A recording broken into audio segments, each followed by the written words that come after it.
everybody, and welcome to A Dad, a Son, and a Game. Today we are going to review Gearworld, the Borderlands. He's Luke, and I'm Joel, and we'll be looking at Gearworld, the Borderlands. Not Gearworld, Gearland, the Border Worlds, or whatever I was calling it earlier. You called it the Border World, or something like that. Dads are so dumb. Okay. Math.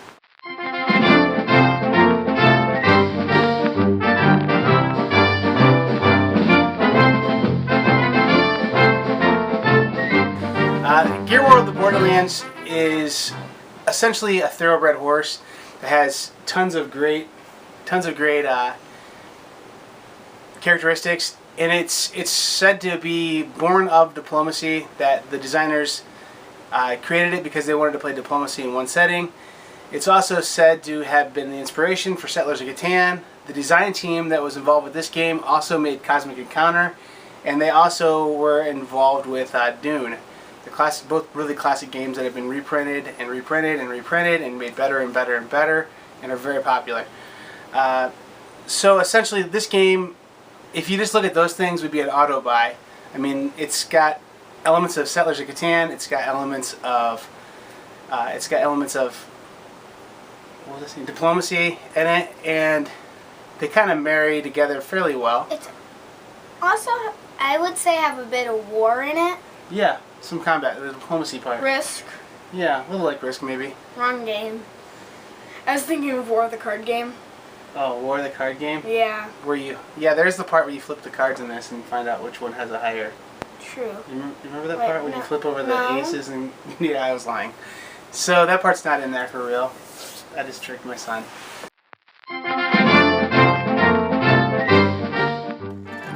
Here's what really is in the game though. This board is really a nice looking board. It's one of the better looking boards I've seen.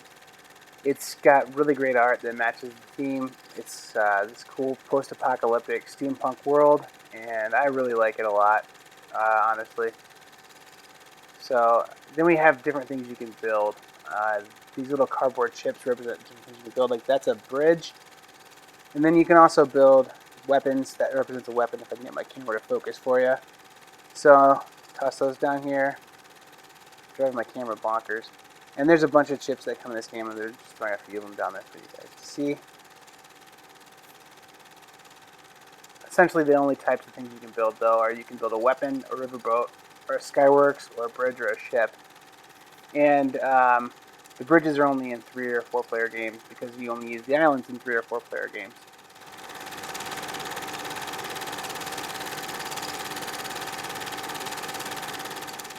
But then you also have these markers in the box too. These show which territories are yours and which ones are your opponents, and are very handy, very useful for having in the box. Keep things nice and organized. They look a little better than Risk minis, but they're not something you're going to want to paint or anything. They're not very quality plastic. They're just kind of cheaply made. Not horrible, not great. So that's those little minis. You also get green and blue. Here's where the game gets kind of interesting, is when you use these little chips to mark where the resources are produced on the map. So you figure out your turn order, and then you place these two-sided chips on the map. Now this chip I'm showing you produces horses. So what we're going to do is we will, not randomly, you'll choose in player order where you want to place those chips face down on the board.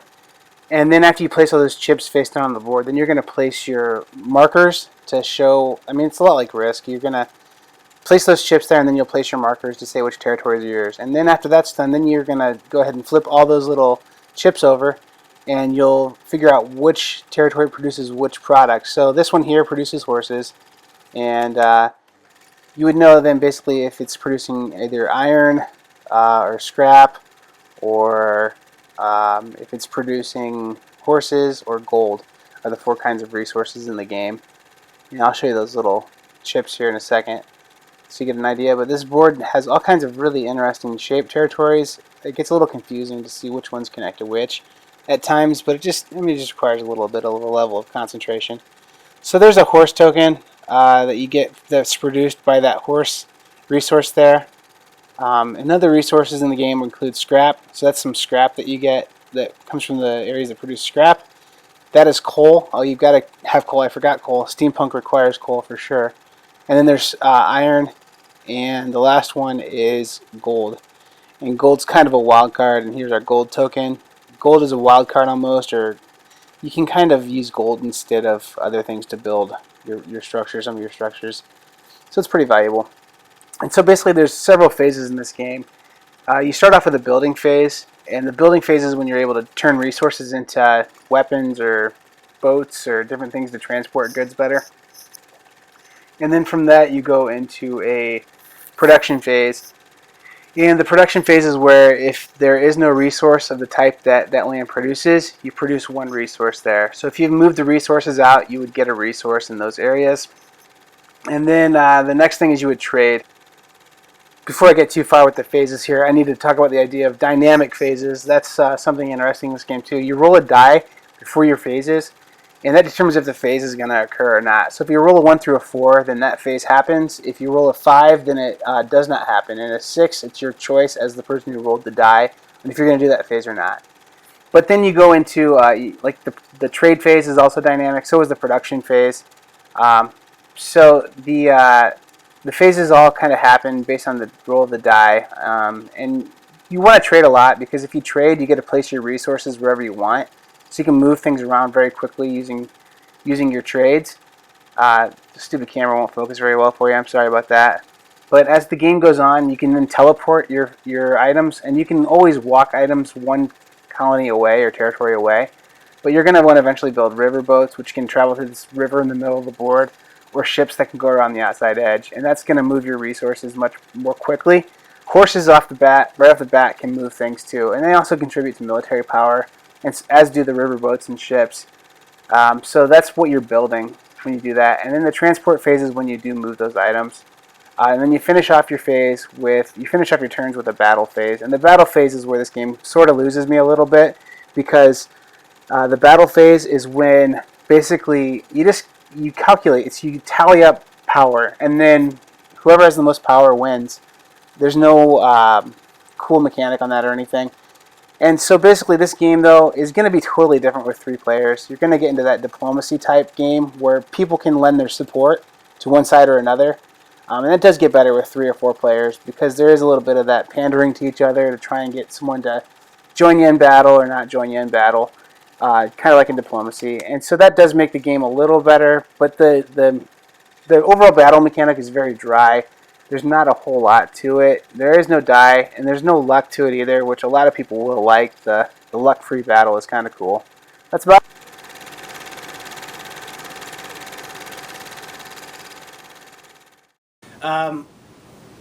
this game. I guess we'll go ahead and do our review in 2 parts. I'm going to let Luke tell you just kind of what he thinks about the game, the art, and everything on it, and give you his impressions of it, and why he thinks the way he thinks, and I'll tell you my thoughts on it. I will have to give it probably a 10 on art.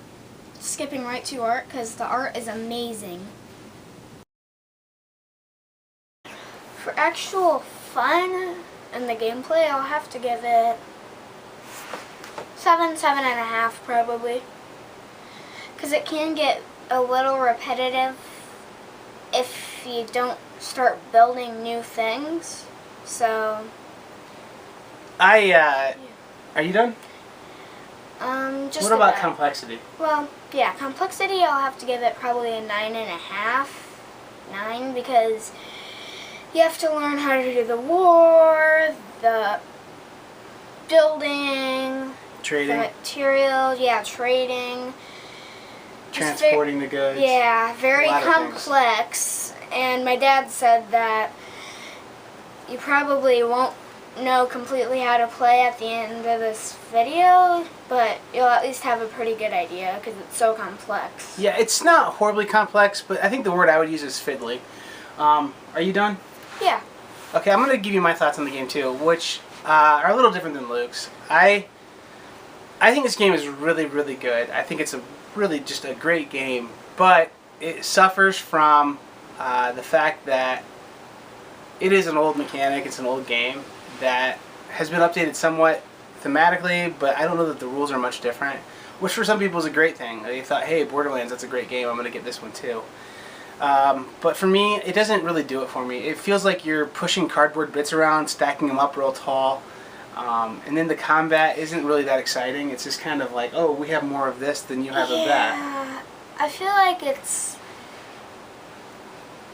Even though I've never played Dungeons and Dragons, I've heard podcasts about it. Mm-hmm. And it sounds like a less imaginative version of that, and just kind of a dull version. Like the war in there, kind of. That's an interesting... Well, I guess the steampunk thing you could do in Dungeons and Dragons, couldn't you? Well, no, I'm not talking about the theme. I'm talking how they calculate it all up, and yeah. you just say this number's bigger than this number, so... But even then, in Dungeons and Dragons, they have dice. And this doesn't have any dice in it. It has a die in it that determines if you're going to do a phase or not. That's it. The combat's all figured up mathematically for who has the most support, who has the most troops, which is where the diplomacy thing comes in. And some people love that, and I don't think it's bad, but I don't know. It doesn't click with me. It's not a bad game. It's certainly not a bad game. It's just not my kind of game. So I don't think that I'm going to be playing this one much more. And as far as the art goes, it is amazing. I think you gave it a 10 out of 10 on art. I would say, yeah, a 10 out of 10. But the fun of the gameplay, it's just very dry, and I don't know, I keep looking at the game over here, I'm sorry. It's very dry and very... I have two things to say, actually. Go ahead. The art, I think I know what you're trying to say, like the theme almost, is kind of dull. Like... What do you say? I think the theme is okay. It's a little gloomy. I think the theme is actually good, but I think the...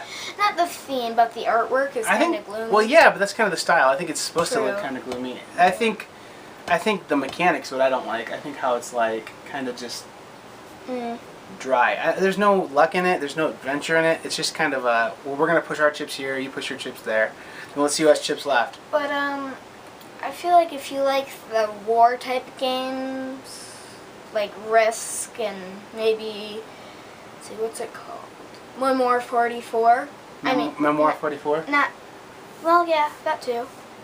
Yeah, if you're a big war gamer, or if you're a big fan of diplomacy, this is probably a good game for you. But the other thing too is my personality, like just the way how my personality is, I'm not a super confrontational person, and I like to just play socially and make friends and make everyone happy.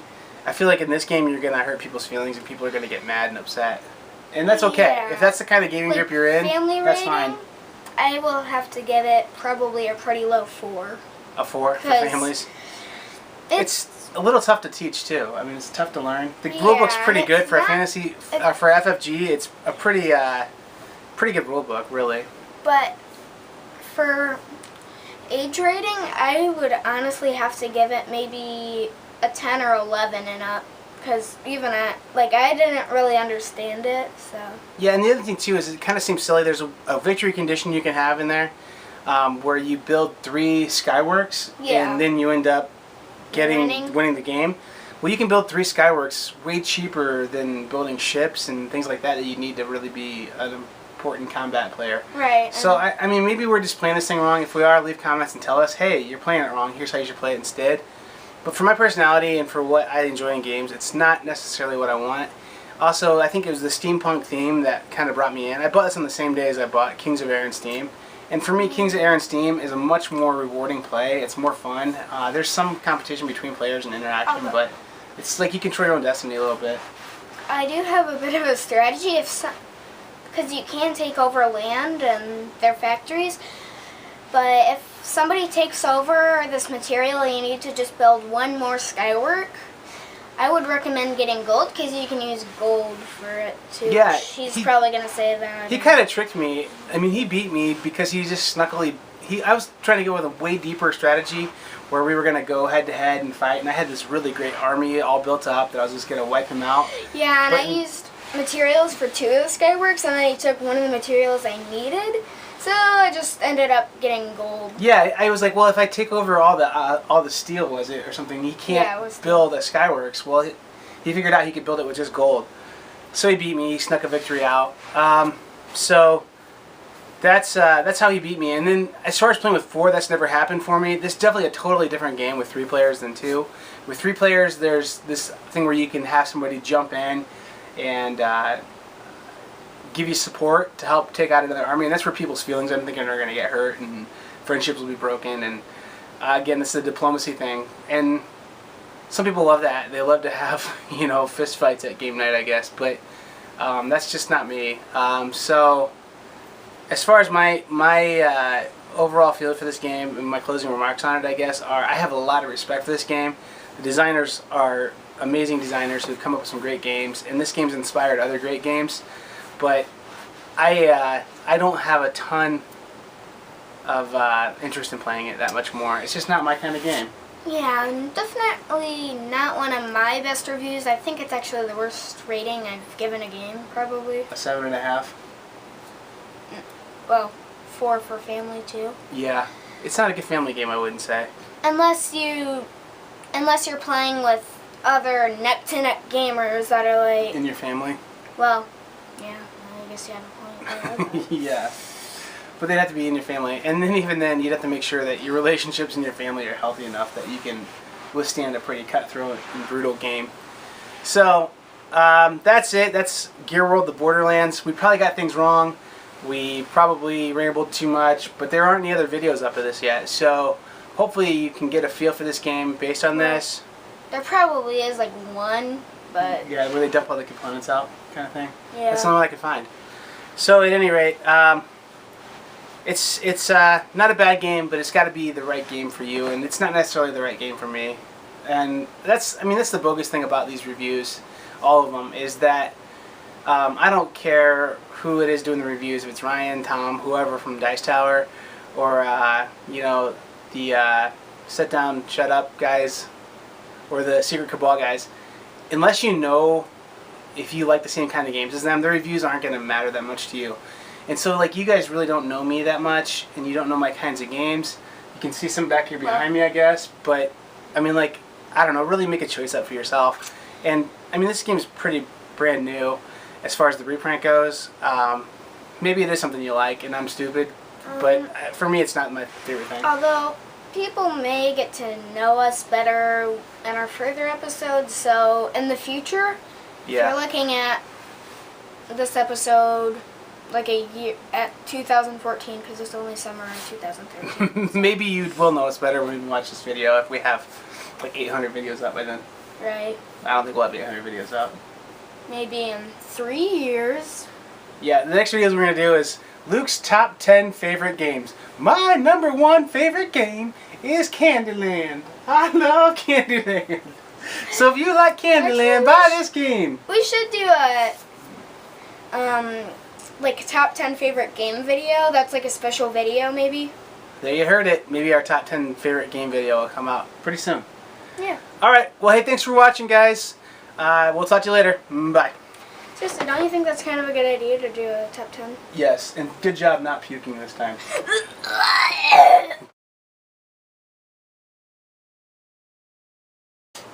We're wasting tape, Dad. Tape? Oh.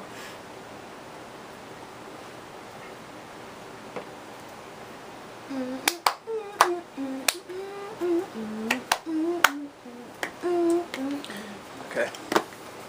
Ready? Mm-hmm. Do do do do do do do do do do do.